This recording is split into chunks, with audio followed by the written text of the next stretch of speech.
Dear Patriots, before the news starts, please subscribe to our patriotic channel by clicking the subscribe button. Give us a thumbs up to this video. Don't forget to leave your opinion below in the comments section. Share the news on Facebook and Twitter so you friends see it. Thank you. Hes History. Trump just stripped Bob Corker with the worst insult ever. And I don't mean history as in the history books. No, Corker won't even get an honorable mention there. I mean history as in Hes History. Finished. Gone. Trump got up Tuesday morning and wrote some news again. He tweeted about Tennessee Senator Bob Corker, and it wasn't pretty. "I'll tell you this, I'm in Tennessee and I can't stand Corker. It was welcome news to hear he won't be back representing my state. I can't agree with Trump more. I sure wouldn't elect him as dog catcher." And I don't blame Trump for calling Corker out again. Early Tuesday, Corker really disrespected our president, who is about to go to Capitol Hill to talk tax reform.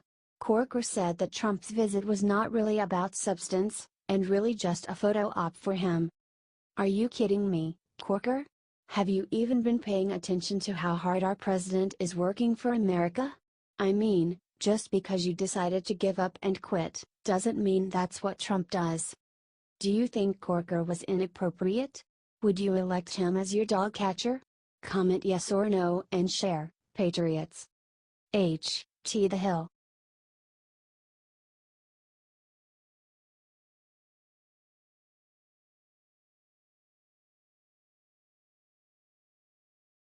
When the Trump family just stepped out, everyone noticed this crazy detail. It's not too often we see President Trump and his family have a relaxing evening on the town. But on Saturday, October 14, President Trump, Melania, and 11-year-old son Barron were spotted on their way to a family dinner at the Trump International Hotel in Washington, D.C. The entire family was looking sharp, with Melania in a sleek black dress from Dolce & Gabbana and Christian Louboutin black patent leather stilettos.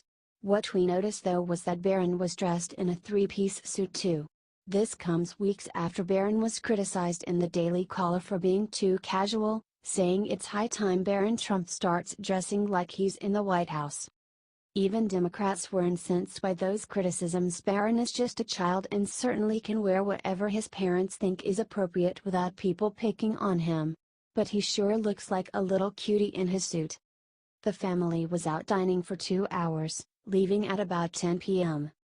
The last time the three were photographed together was August 27 when they were coming back from a trip to Camp David. The Trumps have been trying to make sure Barron has a private, normal childhood, so sightings of the whole family out and about are rare. But with all the stress going on in Washington, it's nice to see the president having a nice relaxing time with his wife and youngest son. HT Daily Mail, Daily Caller.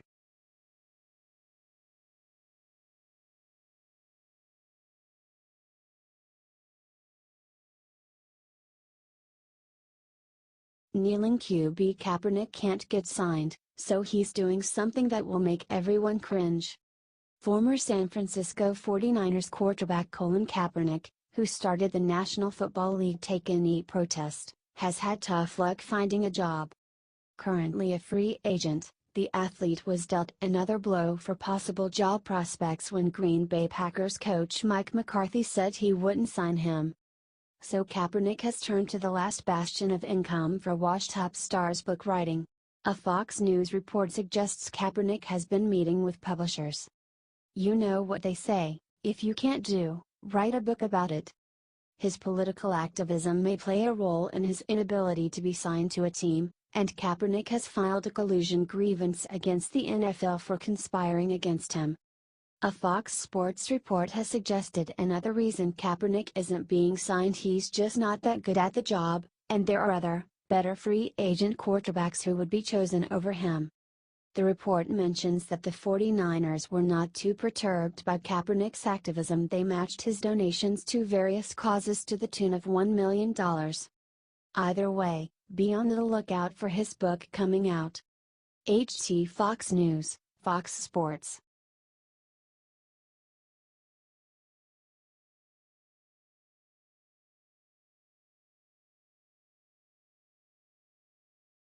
Vlad Putin discovers easy way to humiliate Madonna and rest of Hollywood's anti-Trump brigade. Ouch. This hurts. Literally there is no coming back from this. It is a lethal blow to the anti-Trump Hollywood brigade. All full of arrogance and hysteria and do as I say not as I do, hot air they march on blinded by their own hatred until they stumble into a trap and get humiliated. But this humiliation goes deep. It is not surface humiliation. No, no, no, what was just revealed cuts to the quick and indicts them all. And helps Trump in ways we can't even measure at this time. And for a cherry on top, it absolutely destroys the whole media Trump-Russian narrative. The media exploded with phony outrage, as did Hollywood, over the Russia Facebook stories. The ones where Russia created Facebook groups to push one agenda. The first reports to hit the media all related to conservative groups Putin created. The left went nuts and called us all stupid for falling for it. Then the news broke that Putin actually tried to organize or promote conservative meetups and rallies. Though no evidence ever emerged that any meeting ever happened, the left exploded in phony outrage. The left said conservatives were duped and worse. They congratulated themselves that they were smarter and only conservative fools would fall for such tricks.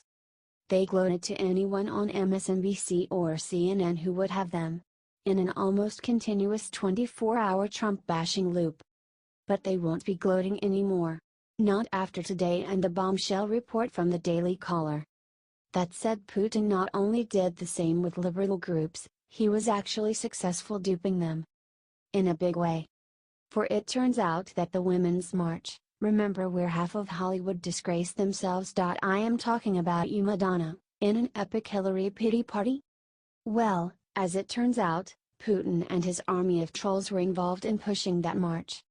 Examples of posts that came from Russia that duped the liberals hook, line, and sinker, and promoted liberal causes not conservative causes are below. And they are devastating. Because these posts we pushed out and promoted by the leaders of the left. Which did not happen on the right. One post shared by Women's March's South Carolina branch read, "I need feminism because my 12-year-old sister's already cares about how much she eats." Another said, "We fight to achieve equal political, economic, cultural, personal, and social rights for women." While another read, "I would rather be the obnoxious feminist girl than be complicit in my own dehumanization." Where is the media condemnation? The outrage? The arrogant finger pointing? Don't hold your breath.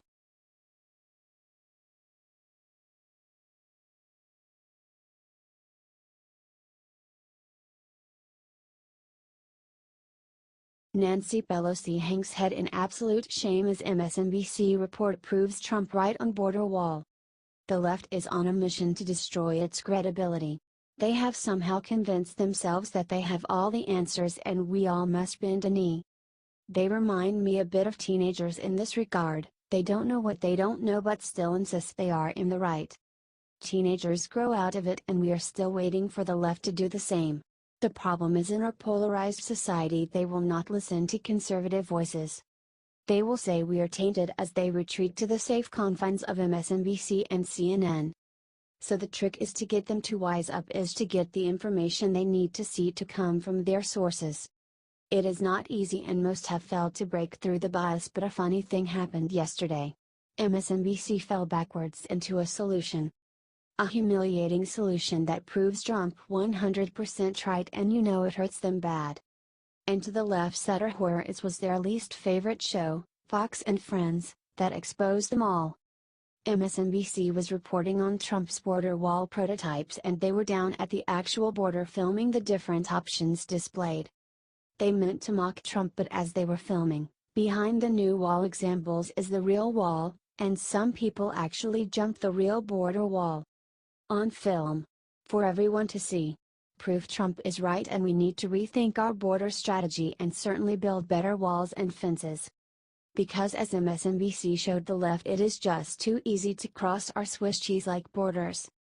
The video shows a girl with a pink backpack and two other immigrants cross the porous border, in broad daylight, before Border Patrol officers on horseback came in and took care of the situation.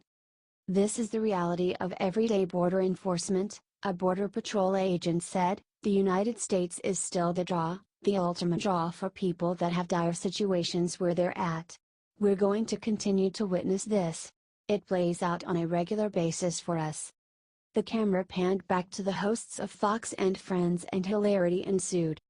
MSNBC went down there to do one story and it came away with another. David Bossie, former deputy campaign manager for the Trump campaign, said, "The facts got in the way of their very good, dishonest story." Correct. Help spread the humiliating news by sharing this with your friends, and don't forget your liberal friends. After all, this came from MSNBC, so they will believe it.